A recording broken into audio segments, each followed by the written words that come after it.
Assalamu alaikum dear students. Welcome to virtual classroom of SSCT degree college. तो students हम जो आज आपसे बात करेंगे न्यू चैप्टर है इन्वेंट्री मैनेजमेंट के हवाले से बात करेंगे। तो ये कॉस्ट अकाउंटिंग का इंतहाई आसान चैप्टर है और इसके अलावा इस तरह का जो चैप्टर है वो आप बीकॉम पार्ट 1 में भी इन्वेंट्री वैल्यूएशन के नाम से पढ़ते हुए आए हैं। स्टूडेंट्स सिंपली हमने जस्ट यहाँ करना क्या होता है, हमने करना ये होता है कि जो भी हमारी इन्वेंट्री आती है हम उसको मैनेज करते हैं, उसको किस तरीके से रखते हैं अपने पास, उसको किस तरीके से इशू करते हैं। बस ये तमाम काम ही हमें अपनी इस इन्वेंट्री मैनेजमेंट के चैप्टर में करना सिखाया जाता है। तो स्टूडेंट्स याद रखिएगा यहाँ डिफरेंट तरीके होते हैं अपनी इन्वेंट्री को मेंटेन करने के। तो अभी जो आपके साथ यहाँ शेयर किए जा रहे हैं वो सिर्फ फीफो मेथड, लीफो मेथड और most recent purchase price method जो है वो डिस्कस किया जाएगा। तो याद रखिए स्टूडेंट्स ये फीफो मेथड क्या होता है। और दो बातें पहले आपको बताते चलें कि कॉस्ट अकाउंटिंग में हम परपीचुअल सिस्टम के तहत ही काम कर रहे होते हैं, तो इसलिए यहाँ फीफो और लीफो की बात भी परपीचुअल सिस्टम के तहत ही बात की जाएगी। तो यहाँ जो मेथड है आपका फीफो, तो फीफो का मतलब होता है first in and first out, यानी कि कोई भी जो आपका माल है, सामान है, वो जो पहले आएगा तो उससे पहले ही यूज़ करना पड़ेगा, यानी कि इशू किया जाएगा। इसी तरीके से लीफो की अगर बात करें तो लीफो का मतलब होता है लास्ट इन फर्स्ट आउट, यानी कि जो सामान आपका लास्ट में आया वही जो है वो आपका सबसे पहले यूज़ होने के लिए जाएगा, इशू किया जाएगा।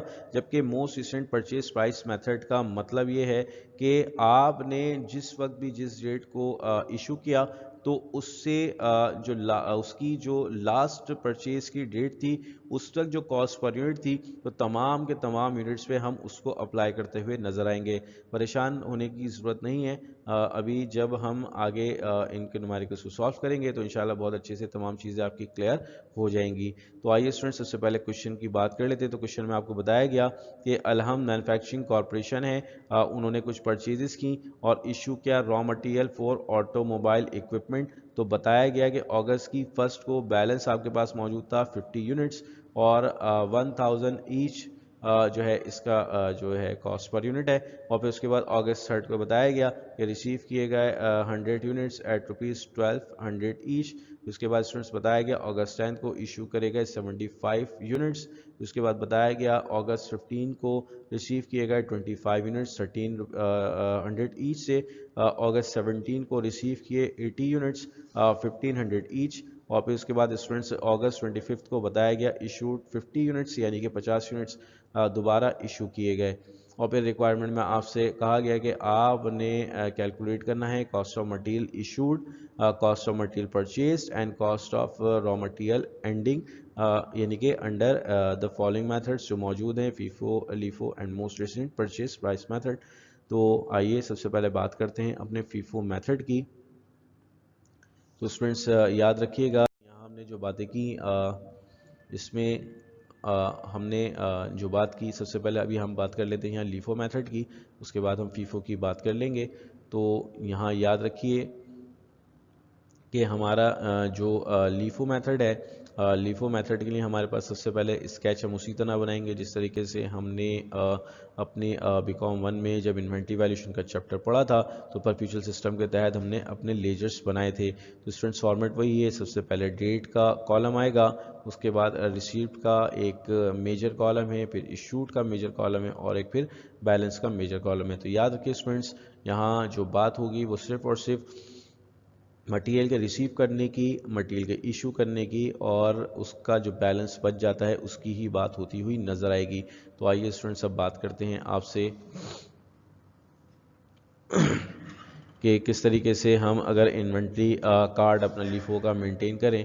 तो अगस्त 1 को हमारे पास बैलेंस मौजूद था, तो बैलेंस के कॉलम में हमने इसको पोस्ट कर दिया 50,000 इसकी क्वांटिटी थी, जबकि कॉस्ट पर यूनिट इसकी 1000 थी। तो जैसे ही हमने 50 को मल्टीप्लाई किया 1000 से तो उस सूरत में स्टूडेंट्स हमारे पास जो अमाउंट आती है वो 50,000 रुपीज़ की आ जाती है। स्टूडेंट्स फिर हमने यहाँ इस स्टे को क्लोज़ किया और फिर स्टूडेंट्स हम आगे बढ़े और हमारे पास अगस्त की 3 को हमने परचेजेस की यानी कि रिसीव किया माल, वो था 100 यूनिट से, और 1200 ईच जो है वो इसकी कॉस्ट पर यूनिट थी। तो जैसे ही हमने 100 को मल्टीप्लाई किया 1200 से, तो हमारे पास 1,20,000 इसकी कॉस्ट पर यूनिट आ जाती है। तो इस सूरत में स्टूडेंट्स अब जो हमारे पास पहले से बैलेंस मौजूद था 50,000 रुपीज़ का 50 यूनिट्स, तो वो एज इट इज़ हमने पहले कॉपी कर लिए इस सेम डेट में। और जो इस डेट की जो परचेजेस हैं, जो हमने माल रिसीव किया है, उसको भी हम अपने रिकॉर्ड का हिस्सा बनाएंगे। तो ये 100 जो हमारे पास मौजूद हैं 1200 के साथ, ये हमारे पास हमारे रिकॉर्ड का हिस्सा बन जाते हैं, और 1,20,000 इसकी टोटल कॉस्ट है। उम्मीद करते हैं स्टूडेंट ये बात आपकी समझ आई होगी। तो यानी कि अगस्त 3 को अब इस वक्त हमारे पास जो स्टॉक में चीज़ें मौजूद हैं वो हमारे पास 50 यूनिट्स एक मौजूद हैं जिसकी कॉस्ट पर यूनिट 1000 रुपीज़ है, जबकि हमारे पास 100 यूनिट्स वो मौजूद हैं जिसकी कॉस्ट पर यूनिट 1200 रुपीज़ है। आइए अब आगे बढ़ते हैं स्टूडेंट्स। हमने इसको क्लोज़ किया और फिर हम आगे बढ़े और हमने बात की अगस्त 10 की। तो अगस्त 10 को स्टूडेंट्स 75 यूनिट्स जो हैं वो इशू किए गए। अब याद रखिए 75 यूनिट्स जो इशू किए गए वो किस तरह इशू किए गए, ये बड़ी इंपॉर्टेंट बात है। चूँकि यहाँ हम जो सिस्टम फॉलो कर रहे हैं वो लीफो फॉलो कर रहे हैं, यानी कि लीफो का मतलब ये है कि जो चीज़ आपने सबसे लास्ट में ख़रीदी सबसे पहले उसको ही आपको स्टॉक आउट करना पड़ेगा। तो याद रखिए 75 यूनिट्स की रिक्वायरमेंट थी, तो हमने जब इशू किए फैक्ट्री को तो इन 100 यूनिट्स में थे, क्योंकि लास्ट परचेज ये है, लास्ट इन ये था, तो इसमें से 75 यूनिट्स को हमने इशू किया जिसकी कॉस्ट थी 1200 पर यूनिट। तो हमने इसको यहाँ कॉपी किया और हमने जब 75 को मल्टीप्लाई बाय 1200 कराया तो हमारे पास 90,000 की इसकी यहाँ अमाउंट आ जाती है। उम्मीद करते हैं स्टूडेंट ये वाली बात भी आपकी समझ आ गई होगी। इसी तरह स्टूडेंट्स आगे बढ़ते हैं तो याद रखिए कि ये 50 यूनिट्स की लॉट एज इट इज़ हमारे पास मौजूद है। हमने इसको एज इट इज़ यहाँ कॉपी कर लिया और फिर स्टूडेंट्स इस 100 यूनिट्स में से 75 यूनिट्स हम इशू कर चुके हैं। तो इट मीन्स के इसमें से इस 100 यूनिट्स में से 75 इशू करने के बाद 25 स्टिल स्टॉक में मौजूद हैं। तो ये 25 यूनिट्स हमारे पास यहाँ बच जाते हैं और इसकी कॉस्ट 1200 है पर यूनिट। तो जैसे ही हमने 25 को मल्टीप्लाई बाय 1200 पर यूनिट कराया तो हमारे पास 30,000 की ये अमाउंट भी आ जाती है। उम्मीद करते हैं स्टूडेंट ये वाली बात भी आपकी समझ आ गई होगी। आइए अब अपने नेक्स्ट डेट की तरफ मूव करते हैं। तो नेक्स्ट डेट यानी कि जो अगस्त 15 है, इसमें आपको बताया गया कि रिसीव किए गए अगेन 25 यूनिट्स। तो 25 यूनिट्स से आपके 1300 के हिसाब से, तो जैसे ही हमने 25 को मल्टीप्लाई कराया 1300 से, तो उस सूरत में स्टूडेंट्स हमारे पास जो अमाउंट बनती है वो 32,500 की अमाउंट बन जाती है। इसी तरह स्टूडेंट्स हम आगे बढ़े और अब हमने बात की कि हमारे पास पहले से स्टॉक में 50 यूनिट्स मौजूद हैं 1000 रुपीज़ के हिसाब से, 50,000 इसकी अमाउंट बनती है। फिर 25 हमारे पास यूनिट्स मौजूद हैं 1200 के हिसाब से जिसकी अमाउंट 30,000 बनती है। फिर स्टूडेंट उसके बाद 25 यूनिट्स ये हमारे पास आ गए और उसको हमने 1300 से मल्टीप्लाई किया तो 32,500 यहाँ इसकी अमाउंट भी बन जाती है। और फिर स्टूडेंट्स हमने यहाँ इसको क्लोज कर दिया। तो इट मीन्स कि अगस्त 15 को हमारे पास 50 यूनिट्स की जो लॉट है वो भी मौजूद है। 25 यूनिट्स हमारे पास 1200 वाले मौजूद हैं, जबकि 25 यूनिट्स ही हमने 1300 के हिसाब से ख़रीदे वो भी मौजूद है। तो इस तरह हमारे पास 100 यूनिट्स की स्टॉक मौजूद है। आइए स्टूडेंट्स अब आगे बढ़ते हैं और बात करते हैं आपसे कि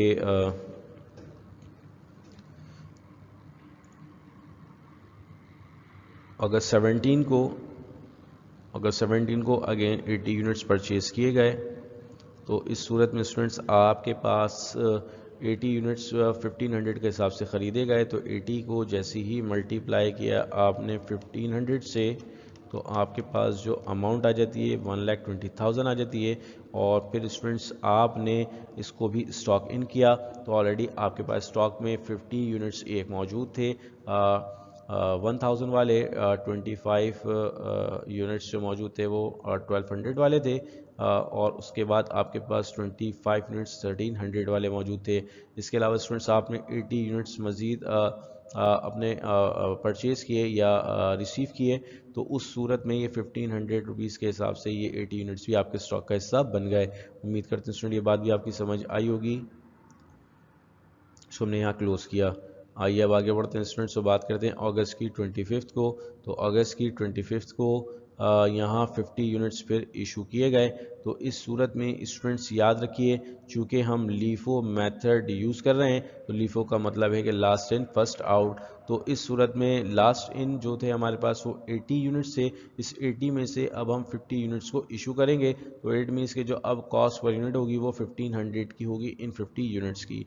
तो इस सूरत में स्टूडेंट्स 1500 से जैसे ही हमने इसको मल्टीप्लाई किया, हमारे पास 75,000 ये अमाउंट आ जाती है, जबकि रिमेनिंग अमाउंट हमारे पास जिसका बचेगा वो 30 बचेगा, और बाकी के जो यूनिट्स की लॉट्स हैं वो एज इट इज़ आ जाएंगी।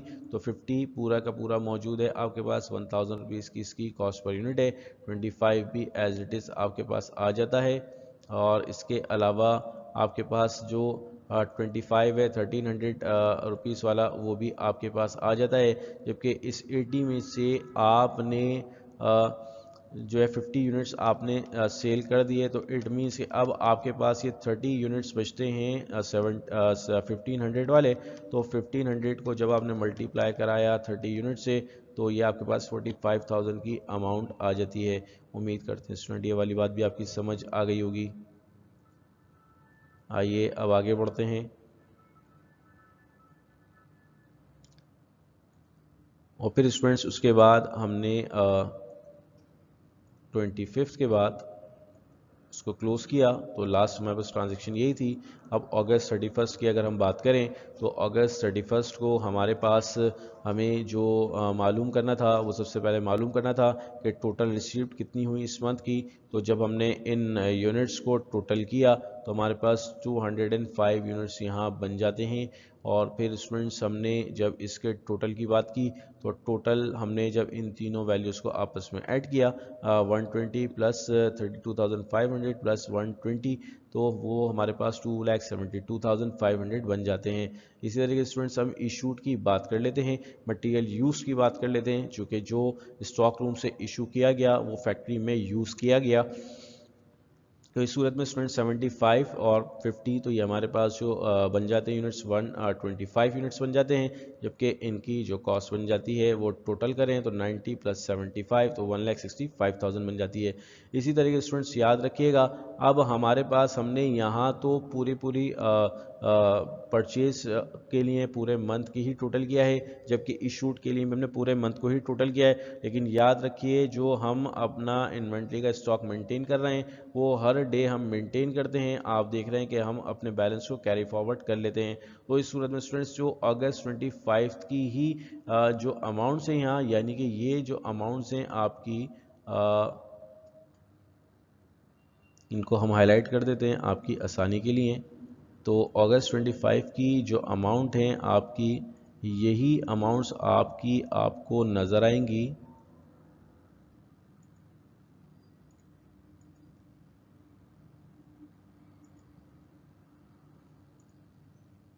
ये अमाउंट्स आपकी नज़र आएंगी।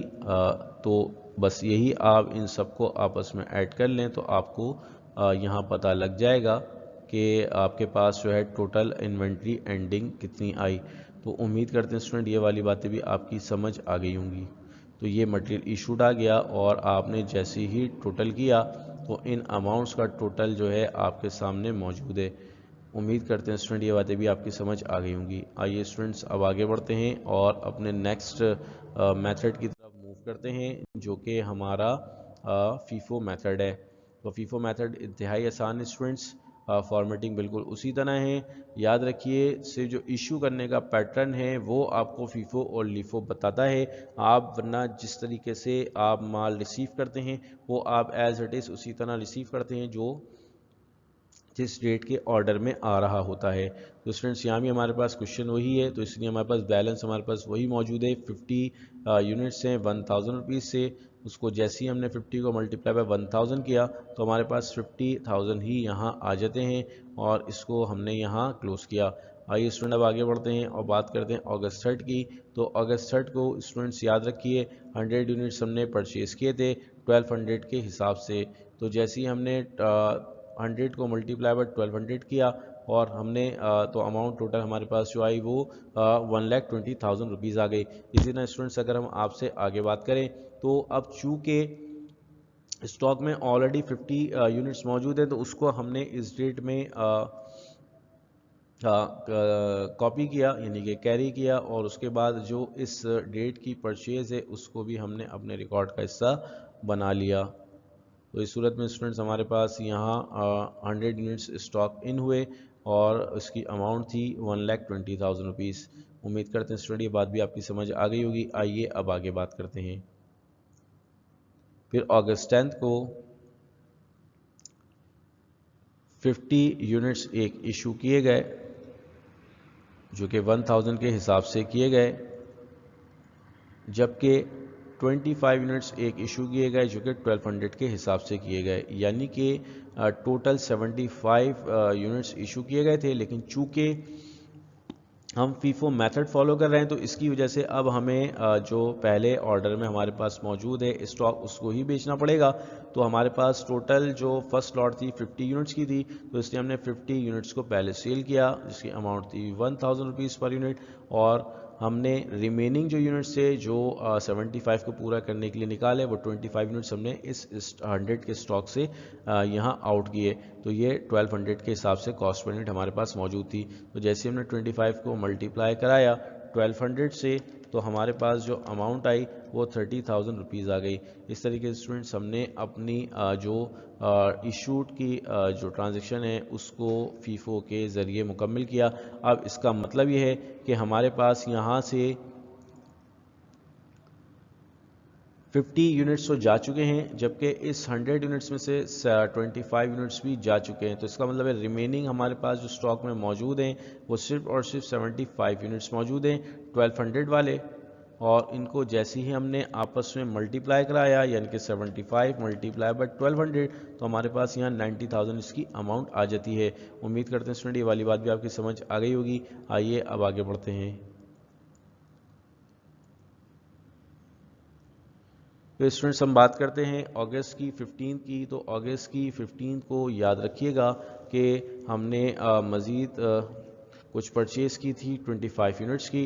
तो 25 यूनिट्स हमारे पास मौजूद हैं। इसकी जो कॉस्ट पर यूनिट थी वो 1300 रुपीज़ पर यूनिट थी। तो जैसे ही हमने इस 25 को मल्टीप्लाई कराया 1300 से तो उस सूरत में जो हमारे पास अमाउंट बनती है वो 32,500 बन जाती है।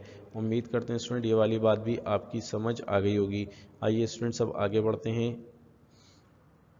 स्टूडेंट्स यहाँ 75 यूनिट्स ऑलरेडी स्टॉक का हिस्सा थे, 1200 यूनिट के हिसाब से पर यूनिट के हिसाब से थे। तो 75 मल्टीप्लाई बाय 1200 तो हमारे पास 90,000 रुपीज़ बन जाते हैं। इसी तरीके से स्टूडेंट्स हम आगे बढ़े और अब बात करते हैं 25 यूनिट्स जो हमारे पास मौजूद थे 1300 के हिसाब से। जैसे हमने इनको आपस में मल्टीप्लाई कराया वो 32,500 बन जाते हैं। उम्मीद करते हैं स्टूडेंट ये वाली बात भी आपकी समझ आई होगी। आइए अब आगे बढ़ते हैं। फिर बात करते हैं अगस्त की 17 की। तो अगस्त की 17 को हमने फिर 80 यूनिट्स की एक लॉट परचेज़ की यानी कि रिसीव की।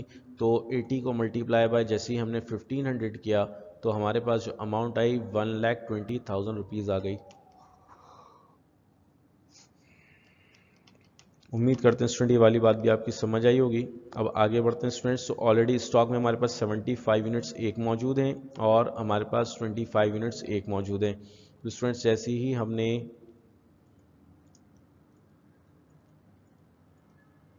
इनको कॉपी किया तो उसके बाद हमने अपने पास स्टॉक इन करना है 17 अगस्त को रिसीव किया जाने वाला माल जो कि 80 यूनिट्स हैं और जिनकी कॉस्ट यूनिट थी 1500, और हमने जैसे ही मल्टीप्लाई किया तो हमारे पास 120,000 इसकी अमाउंट आ गई। उम्मीद करते हैं स्टूडेंट बात भी आपकी समझ आ गई होगी। आइए अब आगे बढ़ते हैं। तो अगस्त की 25 को स्टूडेंट्स हमने यहाँ 50 जो यूनिट्स हैं वो इशू किए थे। तो याद रखिए चूँकि यहाँ फीफो मेथड यूज़ हो रहा है तो इसलिए जो सबसे पहले स्टॉक में मौजूद था 75 यूनिट्स, इसी में से हमने इस 50 यूनिट्स को इशू किया। तो ये 1200 के हिसाब से इशू किए गए। तो 50 को जैसे ही हमने मल्टीप्लाई किया 1200 से तो 60,000 की इसकी यहाँ अमाउंट आ जाती है। जबकि अगर हम बात करें आपसे कि इस 75 में से अगर 50 चले गए तो इट मीन्स कि स्टॉक में अब भी 1200 वाले 25 यूनिट्स मौजूद हैं। तो 25 यूनिट्स 1200 के हिसाब से मौजूद हैं। तो 25 को जैसे ही मल्टीप्लाई करेंगे 1200 से तो यहाँ इसकी अमाउंट आ जाएगी 30,000 इसकी ये अमाउंट है। जबकि 25 यूनिट्स ऑलरेडी हमारे पास स्टॉक में मौजूद हैं 1300 रुपीज़ के हिसाब से। तो इसकी अमाउंट 32,500 है। जबकि 80 यूनिट्स भी हमारे पास एज इट इज़ मौजूद हैं 1500 से, जो कि इसकी अमाउंट है 1,20,000 बिल्कुल इसी तरह आ जाता है। उम्मीद करते हैं स्टूडेंट ये बातें भी आपकी समझ आई होंगी।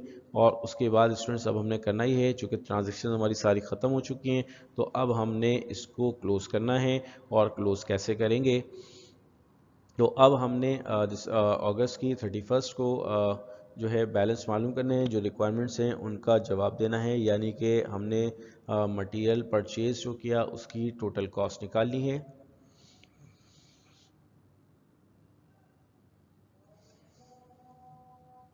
तो इसकी जो टोटल कॉस्ट स्टूडेंट्स 205 यूनिट्स हमने टोटल ख़रीदे थे। 100 प्लस 25 125 प्लस 80 तो 205 बनते हैं। इसकी जो टोटल कॉस्ट है वो 2,72,500 है। इसी तरीके से स्टूडेंट्स हमने मटेरियल परचेज़ किया जो कि हमारी रिक्वायरमेंट थी। उसके बाद स्टूडेंट्स फिर हमने यहाँ मटेरियल को इशू किया। तो 125 यूनिट्स हमारे पास यहाँ मौजूद हैं जो हमने इशू किए। जबकि इसके अगेंस्ट जो हमारी जो कॉस्ट थी इस हवाले से वो 50,000 प्लस 30,000 प्लस 60,000 हो जाता है। तो इस सूरत में स्टूडेंट्स 140,000 इसकी टोटल कॉस्ट बन जाती है जो मटेरियल इशूड है। इसी तरीके से स्टूडेंट्स हमने आपको पहले भी बताया कि यहाँ भी हम इसको हाईलाइट कर देते हैं। याद रखिएगा कि जो आपके पास लास्ट डेट के जो बैलेंसेस होते हैं यहाँ इन्वेंट्री एंडिंग के लिए सिर्फ हम उन्हीं को ऐड करते हैं। तो इट मीन्स कि यहाँ हमारे पास जो स्टॉक में इस वक्त अवेलेबल बैलेंस मौजूद है वो कुछ इस तरीके से मौजूद है कि हमारे पास 25 यूनिट्स एक हैं, 25 एक हैं तो 50 हो जाते हैं। और फिर 80 यूनिट्स मौजूद हैं तो ये हमारे पास 130 यूनिट्स हो जाते हैं। तो इस तरीके से स्टूडेंट्स आपके पास 130 यूनिट्स स्टॉक में मौजूद हैं।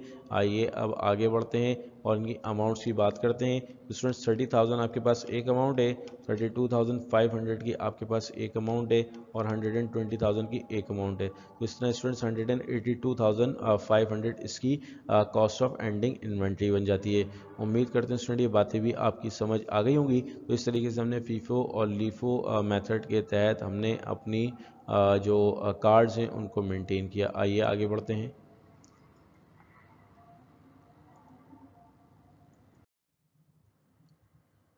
स्टूडेंट्स अब हमारे पास जो मेथड है वो most recent purchase price method है। तो याद रखिए यहाँ हमने जो बनाना है वो टेबल्स बनाने हैं, दो अलग अलग रिसीप्ट टेबल अलग बनेगा और इसी के पैरेलल हमारा जो है इसको जो इशू करने का टेबल है वो अलग बनेगा। तो रिसीप्ट जो हमने की तो एक तो अगस्त की 3 को हमने रिसीव किया। याद रखिए अगस्त की 3 को रिसीव किया गया। हमारे पास 100 यूनिट्स मौजूद थे 1200 के हिसाब से तो 120 बनते हैं। इसी तरीके से स्टूडेंट्स हमारे पास 25 यूनिट्स अगस्त 15 को 1300 के हिसाब से रिसीव किए गए। इसी तरीके से स्टूडेंट्स हमारे पास अगस्त की 17 को रिसीव किए गए 80 यूनिट्स जिनकी कॉस्ट थी 1500 पर यूनिट। तो इसकी टोटल अमाउंट बनती है 120,000। और फिर स्टूडेंट्स हम आगे बढ़े तो हमने देखा कि हमने जो टोटल मटेरियल परचेज़ किया तो वो टोटल था बेसिकली कुछ इस तरह के 255 यूनिट्स हमने स्टॉक इन किए और इनकी जो टोटल कॉस्ट थी 2,72,500 थी।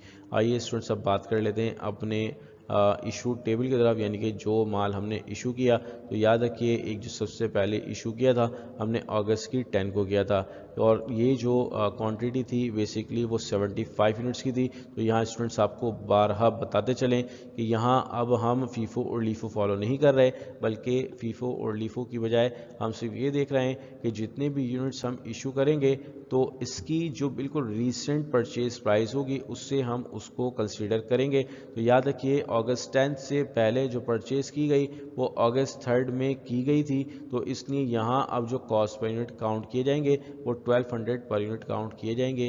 तो इस सूरत में स्टूडेंट्स यहाँ आपके पास 1200 से ये मल्टीप्लाई होगा।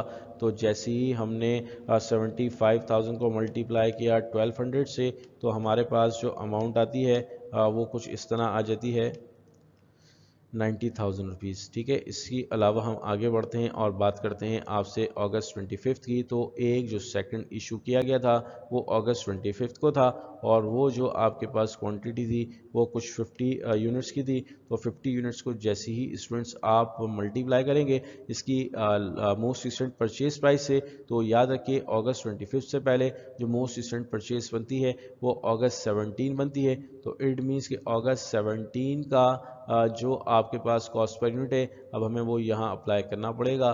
तो ये 1500 के हिसाब से अब हम इशू करेंगे। तो 50 को मल्टीप्लाई किया आपने अगर 1500 से, तो आपके पास जो अमाउंट आती है वो 75,000 रुपीज़ आ जाती है। उम्मीद करते हैं स्टूडेंट ये वाली बात भी आपकी समझ आ गई होगी।